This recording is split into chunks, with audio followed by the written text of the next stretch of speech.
Perbarui ilmu Islam kamu bersama Religion di tv1news.com dan TV1 Connect.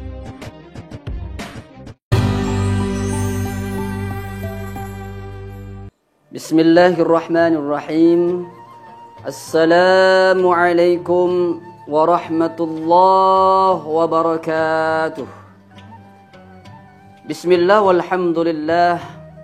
Assalatu wassalam ala rasulillah Sayyidil mursalin wa imamil muttaqin wa afdalin nabiyyina Muhammad sallallahu alaihi wasallam wa ala alihi wa ashabihi ajma'in wa man tabi'ahum bi ihsanin ila yaumiddin.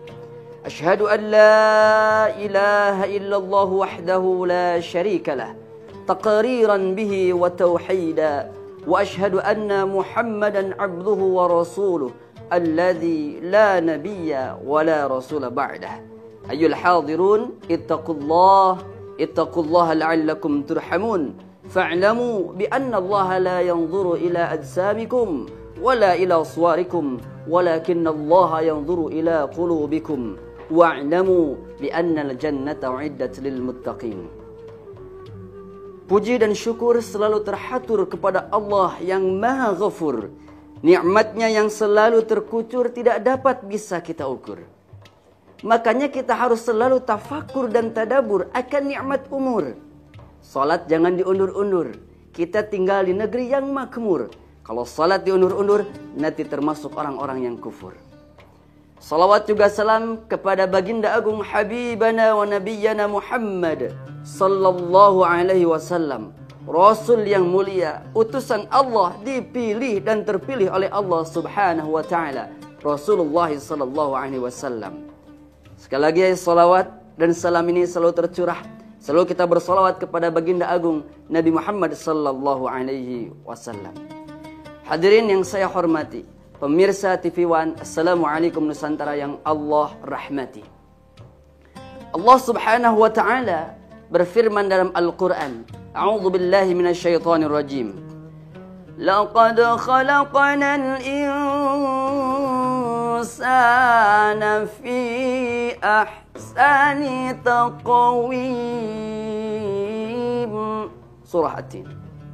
Dan Allah sudah ciptakan manusia dalam bentuk yang sebaik-baiknya. Allah ciptakan manusia dengan bentuk yang baik, membedakan antara manusia dengan yang lain, beda antara manusia dengan makhluk yang lain. Allah bedakan, Allah utamakan manusia. Maka hadirin rahimakumullah, Allah berikan 3 karunia kepada manusia, yang ini menjadi pembeda manusia dengan makhluk yang lainnya. Tidak dimiliki oleh yang lain, tidak dimiliki oleh jin, wal jan, asyayatin, syaitan, tidak dimiliki. Al-hayawanat, juga hewan-hewan tidak memiliki. Ayo kita gali 3 karunia ini, supaya nanti kita bisa tahu, who am I, siapa saya. Lalu nanti kita bisa tahu bagaimana kalau hati kita sedang sakit. Hadirin rahimakumullah, Allah berikan, Allah ciptakan kepada kita makhluk dhaifah yang lemah ini. Satu Allah karuniakan, yaitu al-jasad, yang namanya fisik. Ya, sekarang saya pastikan semuanya punya fisik ya. Mata, telinga, hati, jari, semuanya punya fisik. Itu yang Allah ciptakan untuk kita. Jin tidak punya, syaitan tidak punya, malaikat yang begitu taat pada Allah tidak punya fisik. Tetapi manusia oleh Allah subhanahu wa ta'ala diberikan ini yang satu, yang pertama, yaitu potensi yang dahsyat, yaitu fisik. Dengan kaki kita bisa berjalan, kaki berjalan menuju masjid, kaki berjalan menuju tempat-tempat yang diinginkan. Tangan bisa menggenggam, mata bisa melihat, telinga bisa mendengar. Masya Allah, ini fisik. Makanya Allah subhanahu wa ta'ala berfirman dalam surah Al-Hijr. Bagaimana firman Allah? وَإِذْ قَالَ رَبُّكَ لِلْمَلَائِكَةِ إِنِّي خَالِقٌ بَشَرًا مِنْ صَلْصَالٍ مِنْ حَمَإٍ مَسْنُونٍ. Dan ketika kami berfirman kepada malaikat, Allah berfirman pada malaikat, Inni khaliqum basyara, saya menciptakan bashar, yaitu manusia. Bashar di sini lebih kepada fisik. Jadi sebelum ditiupkan ruh, maka bashar dulu, fisik dulu diciptakan. Oh, ini luar biasa. Dari ujung kepala sampai ujung kaki, dari kanan dari kiri, semuanya komplit. Masya Allah, Allah ciptakan yang dahsyat ini. Tangannya dengan jari-jarinya. Di jarinya ada bulu-bulunya. Di mata ada bulu-bulunya. Ada di sana susunan mata yang begitu indah, hebat. Allah ciptakan ini khusus untuk manusia, fisik. Meskipun makhluk yang lain ada yang punya fisik. Tapi yang lainnya, yang 2 dan 3-nya ini belum tentu. Jadi yang pertama, kita patut bersyukur pada Allah. Allah menciptakan fisik kita yang sempurna. Tadi dalam surah At-Tin. Yang kedua, selain fisik, Allah ciptakan buat kita, yaitu apa? Yaitu al-aqlu, akal. Masya Allah. Ini yang menjadi pembeda antara manusia dengan makhluk yang lainnya. Antara manusia dengan hewan, beda. Manusia punya akal. Malahan Allah subhanahu wa ta'ala diulang kalimat berfikir, yang tentunya akal ini untuk berfikir, sebanyak 49 kali. Di Al-Quran Allah 49 kali mengulang kata berfikir dengan berbagai macam bentuk. Lalu Allah sindir 15 kali. 13 kali Allah sindir dengan ta'qilun, afala ta'qilun. Apakah engkau tidak berakal, tidak berfikir? Maknanya tidak berfikir. Afala ta'qilun, apakah engkau tidak berakal? Yang kedua, bentuk kedua 1 kali terulang pakai ya. Afala ya'qilun. Lalu yang ketiga, afala tatafakkarun. 13 kali diulang tatafakkarun kepada antum. Apakah kalian tidak berfikir, tidak berakal? Menunjukkan apa? Allah ingin sampaikan di sana, kita manusia ini punya akal. Ayo gunakan otak kita dengan sebaik-baiknya. Beda dengan hewan. Kalau hewan, ya seperti itu wajar. Hewan tidak pakai baju wajar, karena tidak punya akal. Kita ini punya akal, punya otak, maka berfikir, gunakan akal kita dengan sebaik-baiknya. Ini yang kedua. Hadirin rahimakumullah. Lalu yang ketiga, tidak cukup ada fisik, tidak cukup punya otak, tetapi Allah subhanahu wa ta'ala ciptakan manusia yang ini menjadi pembeda juga dari yang lain. Apa? Al-qalbu, yaitu hati. Allah tanamkan dalam diri manusia hati yang selalu, qalbun itu dari kata ya qalbun, berbolak-balik. Qallaba yuqallibu, berbolak-balik, hati. Kenapa berbolak-balik? Karena di dalamnya nanti ada takwa dan juga ada fujur, ada kebaikan, ada keburukan.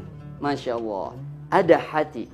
Makanya dalam Al-Quran, dalam Al-Quran surah ke-16 ayat 78, Allah subhanahu wa ta'ala berfirman, وَجَعَلَ لَكُمُ السَّمْعَ وَالْأَبْصَارَ وَالْأَفْئِدَةَ. Allah jadikan buat kalian as-sam'u, ini pendengaran, wal absar, penglihatan, wal afidah, dan juga hati. Tidak cukup fisik, tidak cukup akal, tapi hati. Hati ini yang penentu, bisa merasakan mana baik, mana buruk, mana bagus, mana tidak, mana yang harus dilakukan, mana yang tidak. Qalbun, hati. Makanya hati kita selalu kita sirami. Selalu kita sirami dengan zikir-zikir supaya hati menjadi tenang, damai, dan jernih. Apalagi kondisi saat ini, Masya Allah. Dengan fenomena yang terjadi di Indonesia khususnya, juga di dunia khususnya, yang membuat manusia banyak gelisah, gundah gulana, galau, tidak menentu. Masya Allah. Ada yang belum nikah, nih galaunya luar biasa. Nah, makanya di sini hati jangan sampai galau juga. Bagaimana caranya? Kalau fisik, tadi pertama fisik ya. Fisik itu bisa merasakan lapar, betul ya? Kapan fisik merasa lapar? Kalau lemas. Jadi tandanya fisik itu lapar, dia lemas. Kalau tidak dikasih makan, dia akan pingsan. Malahan bisa menyebabkan kematian. Ya, penyakit muncul, tidak makan seminggu, penyakit akan muncul, itu sakit. Nah, bagaimana caranya supaya tidak lemas? Kasih makanan. Supaya sehat, makanannya yang sehat. Dimasukkannya, yang bagus, yang bergizi. Otak pun begitu. Tadi akal yang kedua. Akal kadangkala ini merasakan juga yang namanya lapar. Kapan akal lapar? Ketika kita merasakan kebingungan. Kalau orang merasakan kebingungan, maka itu tandanya akal sedang lapar. Pikiran sedang lapar, otak sedang lapar. Harus dikasih makanan. Apa makanan akal? Iqra, baca. Ilmu makanannya. Kalau mau baik akalnya, maka masukkan ilmu-ilmunya yang baik. Bacaannya yang baik. Wah, ini lagi gelisah, lagi bingung. Bacaannya hayo ke handphone, hayo ke yang tidak baik, negatif. Nah, itu yang menjadi masalah. Yang kedua, akal. lagi bingung, itu tandanya lagi lapar. Dalam rumah tangga ada kebingungan. Istri pingin begitu, suami pingin begini. Bingung, anak seperti ini nangis terus bingung. Itu tandanya otak lagi lapar. Kasih makanan, apa makanannya? Al-ilmu. Ya, makan itu kasih makanan ilmu. Ilmu yang bermanfaat.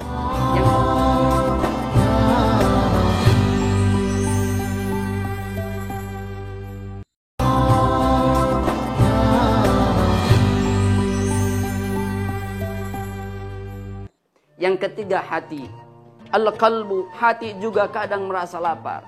Kapan hati lapar? Apa tandanya hati lapar? Kalau diri kita sedang merasa gelisah, gundah gulana. Ada hati sakit, ada sakit hati. Ini beda. Hati sakit artinya ada penyakit di dalamnya. Kalau sakit hati, ada yang menyakiti. Dua-duanya memang sama, satu jurusan, tetapi beda sumbernya. Hadirin rahimakumullah, pecinta dakwah yang dirahmati Allah Subhanahu wa taala. Nah, kondisi sekarang hati, karena hati ini penentu, ya. Allah Subhanahu wa taala sudah menyebutkan berulang-ulang di dalam Al-Qur'an itu tentang hati. Hati harus dijaga. Ala bi dzikrillah tatma'innul qulub. Dengan zikir pada Allah, maka hati akan menjadi tenang. Itulah makanan hati. Kalau hati sedang lapar, gelisah, gundah gulana, banyak masalah dirasakan, maka zikirlah menjadi penyiramnya. Zikir menjadi penyejuknya. Fi qulubihim maradun fazadahumullahu marada. Dalam hati mereka ada marad, ada sakit, tadi sakit hati. Fazadahumullahu marada. Allah menambahkan sakitnya. Nah, ini ada sakit hati. Nah, kalau kita sedang merasakan ada penyakit di dalam hati, Masya Allah. Apa obatnya? Jangan dibiarkan. Kalau dibiarkan hati sakit, maka yang terjadi manusia yang melakukan tanpa hati. Yang kaya semakin membahana, yang miskin semakin terpedaya.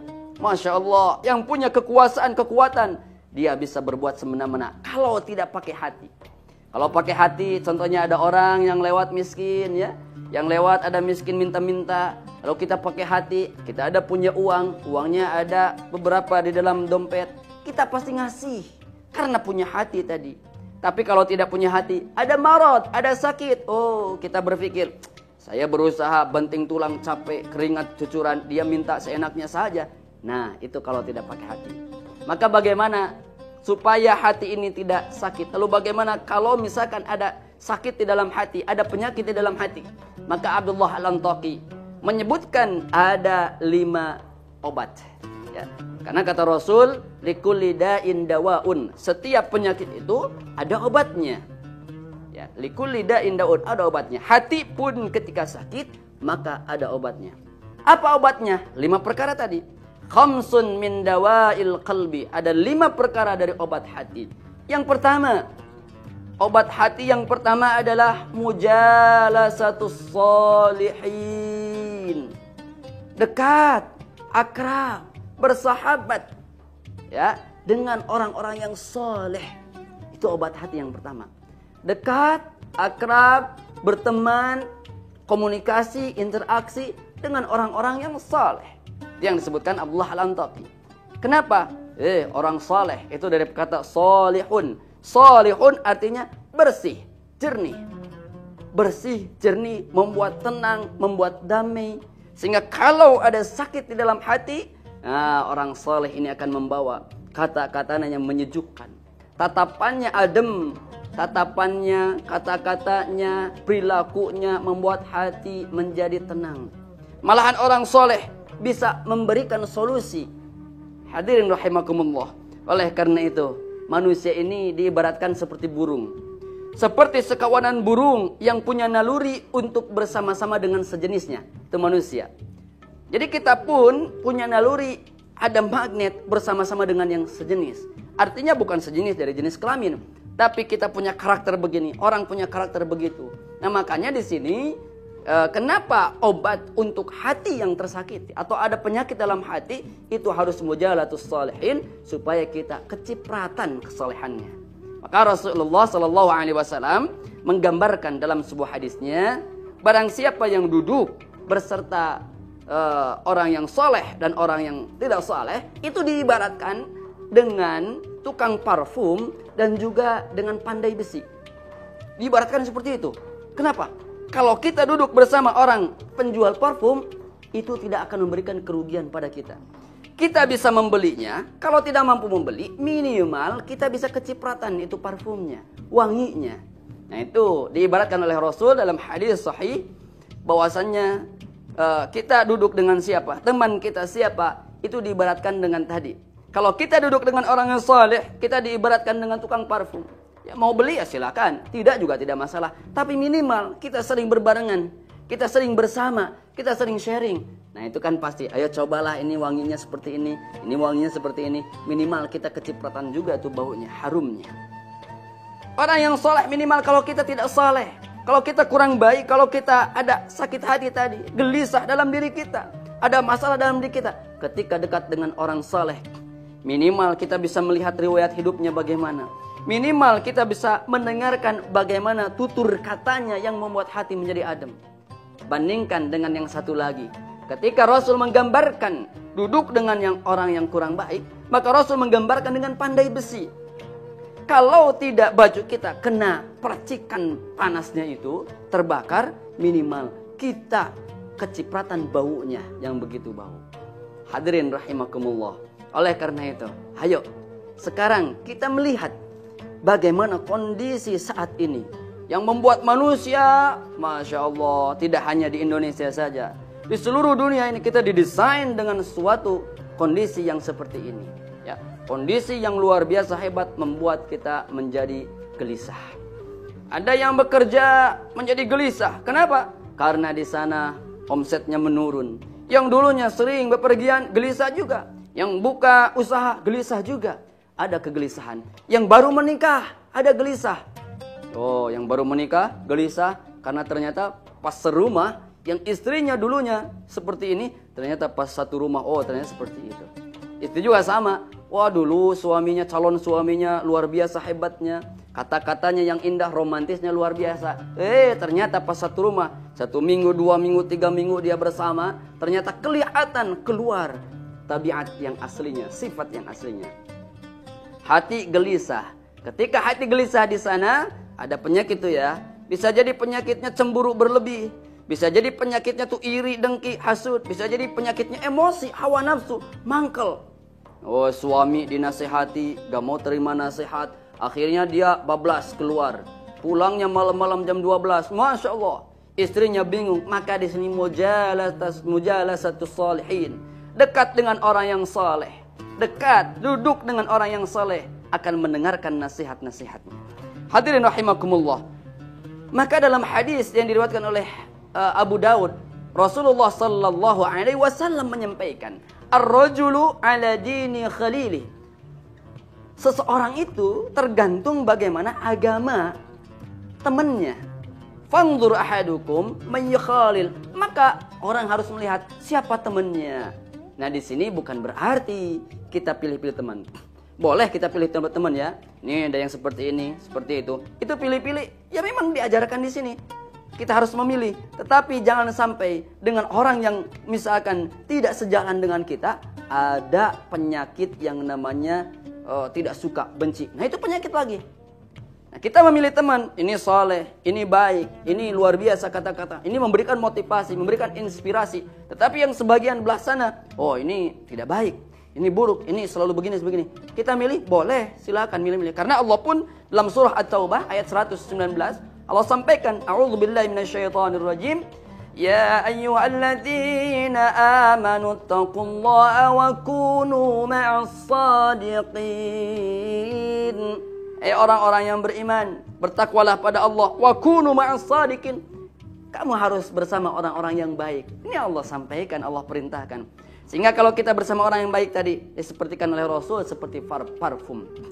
Tetapi hadirin rahimakumullah, yang namanya manusia, meskipun Allah berikan kesempurnaan dalam penciptaannya, ada akal, ada fisik, ada hati, ada nurani, tetapi tidak ada makhluk manusia yang memiliki kesempurnaan. Tidak ada yang sempurna. Sehingga kalau tadi disebutkan kita harus bersahabat, memilih teman yang baik, yang saleh, bukan berarti orang yang saleh pun itu tidak ada kekurangan, bukan seperti itu. Tapi orang yang saleh pun punya kekurangan. Para sahabat ada kekurangannya. para ulama, para waliullah ada kekurangannya. Para ustadz, para da'i, orang soleh, siapapun punya kekurangan. Siapapun memiliki kekurangan. Makanya di sini orang yang soleh minimal menerapkan Al-Quran. Tawasaw bil haqqi wa tawasaw bis sabr. Saling mengingatkan. Ketika siapa guru kita, ataupun saudara kita, ataupun teman kita yang soleh dia, lalu berbuat yang tidak benar, berbuat yang salah, maka tugas kita adalah selalu saling mengingatkan. Ini pentingnya saling bersahabat dengan orang yang saleh.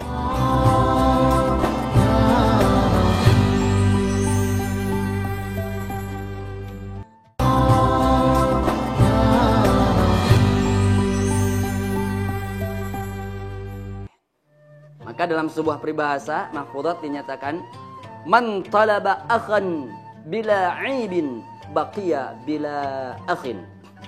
Barang siapa yang mencari akhan, saudara, teman, ya, bila aibin, yang mana dia tidak punya aib, baqiya bila akhin, maka dia tidak akan pernah menemukan. Sesama kita pasti punya celah, pasti punya di sana dosa, pasti punya kekurangan. Siapa di sini yang tidak punya kekurangan? Siapa di sini yang tidak punya dosa sama sekali? Tidak ada. Malahan Allah Subhanahu wa taala menegur Rasulullah sallallahu alaihi wasallam, abasa wa tawalla an ja'ahul a'ma. Yang memiliki kesempurnaan hanya Allah Subhanahu wa taala. Sehingga ketika hati kita gelisah, ini tadi ya, zikrullah, zikir pada Allah. Minimal kita dekat orang yang soleh, selalu berzikir. Kecipratan kita terbawa juga zikir pada Allah. Sehingga kita hanya memohon pada Allah Subhanahu wa ta'ala yang maha sempurna. Suami istri berhubungan dalam keluarga puluhan tahun, harus diingat di sini. Punya kekurangan, suami punya kekurangan, istri punya kekurangan. Berkumpul dengan orang saleh, dengan guru, punya guru siapapun itu, guru pun punya kekurangan. Berkumpul dengan asatid, dengan waliullah, dengan para ulama, siapapun punya kekurangan masing-masing. Bahkan setara para sahabat pun punya kekurangan. Makanya tadi, man talaba akhan bila aibin baqiya bila akhin. Barang siapa yang mencari seseorang teman, ya, yang mana tanpa punya celah, melihat sini, wah, ternyata niatnya mencari yang tidak punya celah. Ternyata pas dilihat, wah, ini punya salah, ini punya salah, maka tidak akan pernah ditemukan. Maka rumusnya, jangan sampai kita mencari teman, tapi kita harus jadi teman. Kalau kita mau banyak teman, mau banyak saudara, jangan kita mencari.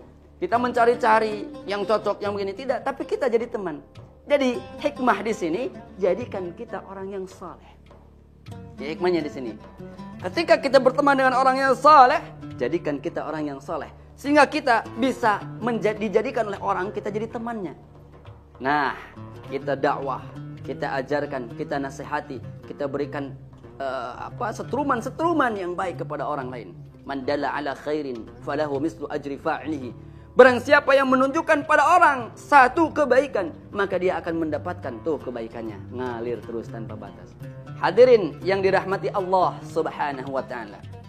Imam Ibnu Qayyim Al-Jauziyah menyatakan bahwasannya kalau engkau bersahabat dengan orang yang saleh, tuhawwiluka minas sittah ila sittah. Dia akan membawa engkau dari 6 perkara menuju 6 perkara. Ya, sekali lagi, barang siapa yang bersahabat dengan orang yang saleh, maka akan membawa kita minas sittah, dari 6 kepada 6 perkara. Saya singkat rumusnya RRLCSN. RRLCSN, ya. R yang pertama, minasyak ilal yaqin, dari ragu menjadi yakin. Oh, orang yang saleh akan membawa kita daripada keraguan. Yang asalnya kita ragu, wah, ini harus bagaimana? Ini harus seperti apa? Ini harus seperti apa? Minasyak, ragu, ilal yaqin, orang yang saleh akan membawakan kita kepada keyakinan. Memberikan kepada kita motivasi yang luar biasa. Itu orang yang saleh. Ketika kita ragu, contohnya, misalkan kita mau buka usaha nih, oh, ada dalam diri kita penyakit hati. Apa penyakit hati? Iri pada orang lain. Duh, orang lain baru buka usaha 1 bulan, 2 bulan, dia sudah naik, omsetnya tinggi. Saya belum juga, masih begini-begini saja. Wah, kalau dekat dengan orang yang saleh, nikmat. Orang yang saleh akan memberikan motivasi, memberikan kesabaran, memberikan percikan keyakinan pada Allah Subhanahu wa taala. Semuanya sudah diatur oleh Allah Subhanahu wa taala. Tetapi beda kalau kita lihat, kalau bukan orang yang saleh, bukan orang yang memberikan motivasi inspirasi, maka yang jadi kesananya tambah fazadahumullahu marad, tambah di sana sakitnya, tambah irinya, tambah dengkinya. Nauzubillahi min dzalik. Hanya satu orang yang saleh akan membawa kita daripada keraguan menjadi keyakinan. Ragu pada Allah menjadi yakin pada Allah Subhanahu wa taala. Yang kedua, R yang kedua, merubah, membawa orang yang saleh dari riya menuju ikhlas. Hadirin rahimakumullah. Sekarang ini media sosial gencarnya luar biasa. Masya Allah.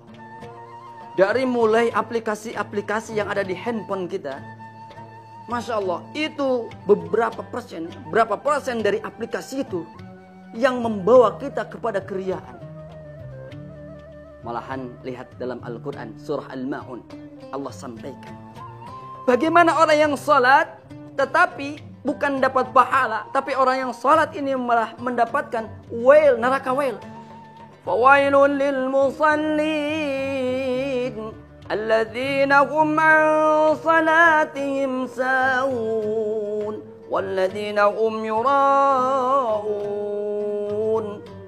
Orang yang salat bisa mendapatkan neraka wail. Yang bagaimana? Alladzina hum an salatihim sahun, yang mana mereka melaksanakan salatnya lalai, diundur-undur, dinanti-nanti.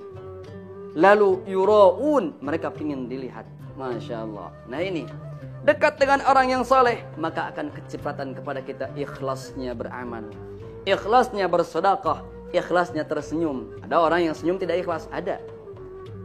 Jadi yang kedua, dari riya kepada ikhlas. Minar riya ilal ikhlas. Yang ketiga, L. L-nya itu adalah lalai. Dari lalai menuju giat. Orang yang saleh akan membawa kita, memberikan cipratan kepada kita dari lalai menjadi giat. Asalnya kita lalai itu baca Al-Quran. Mau baca Al-Quran, pegang handphone. Mau baca Al-Quran, ada pesan yang masuk, tidak jadi baca Al-Quran. Apalagi sekarang Al-Qurannya ada di handphone. Pas buka aplikasi Al-Quran, ada WhatsApp, ada informasi yang masuk. Tidak jadi baca Al-Qurannya, malah baca itu yang informasi itu. Jadi dekat dengan orang yang saleh akan membawa kita menjadi giat. Giat ibadah, giat sedekah, giat yang baik. Yang berikutnya setelah L-nya itu adalah C, cinta dunia. Dari cinta dunia menjadi cinta akhirat. Orang yang saleh akan membawa kita cinta pada akhirat. Ya, dunia ini hanya sementara, akhirat selamanya. Orang yang soleh akan membawa kita dari dulunya kita dunia, cinta dunia, menjadi cinta akhirat. Yang berikutnya nomor 5 yaitu S, sombong. Dari sombong menjadi tawadhu. Dari sombong menjadi tawadhu. Kalau dulu kita punya kecerdasan, punya harta yang melimpah, punya jabatan yang tinggi. Nah, kalau dekat dengan orang yang saleh memberikan kepada kita, oh Masya Allah, nasihat-nasihat. Dari sombong menjadi tawadhu. Dan yang terakhir, N, dari niat yang negatif menjadi niat yang baik. Hadirin rahimakumullah. Maka rumus yang pertama ini harus kita terapkan. Pilih kita teman yang baik. Siapa teman kita? Tanpa membenci orang lain yang bukan tidak sejalan dengan hati kita. Ketika kita berdekat dengan orang yang saleh, maka tadi Ibnu Qayyim Al-Jauzi menyebutkan ada 6 perkara itu yang dibawa oleh kepada kita. Karena Imam Ibnu Qayyim Al-Jauzi menyebutkan, seseorang dia yang hidup tanpa teman yang saleh ibarat seperti tangan tanpa jari. Artinya tidak sempurna. Ya, kalau hidup kita mau sempurna, dekatlah bersama orang-orang yang saleh. Sekali lagi, tidak ada orang yang sempurna, tetapi banyak orang yang berusaha menuju kesempurnaan. Merekalah orang-orang yang saleh. Kalau hati kita lagi gelisah, galau, gundah gulana, hati kita ada penyakit iri, dengki, hasud pada orang lain, dekati orang-orang yang saleh. Dekati itu pesantren, majlis ta'lim, dekati para ulama, para asatid, dekati orang-orang yang punya ilmu, sehingga dia bisa memberikan percikan-percikan kepada kita yang tadi, dari ragu menjadi yakin, dari riya menjadi ikhlas, dari lalai menjadi giat, dari cinta dunia menjadi cinta akhirat, dari sombong menjadi tawadhu, dan juga dari niat yang buruk tidak baik menjadi niat yang baik. Mudah-mudahan kita bisa mengamalkan yang ini, perkara yang pertama ini, ya, dawaul qalbi, obat hati, diamalkan oleh kita, sehingga mudah-mudahan kita semua pemirsa yang melihat ini, yang menyaksikan ini, dipercikan oleh Allah Subhanahu wa taala iman yang kuat, karena dengan iman itu menjadi tenang hidup kita. Mudah-mudahan bisa bermanfaat untuk kita semua, dan mudah-mudahan kita dalam keadaan sehat walafiat, sehat akal, sehat fisik, sehat hati. Ini yang bisa disampaikan pada kesempatan ini. Wabillahi taufiq wal hidayah wal ridha wal inayah. Wassalamu alaikum warahmatullahi wabarakatuh.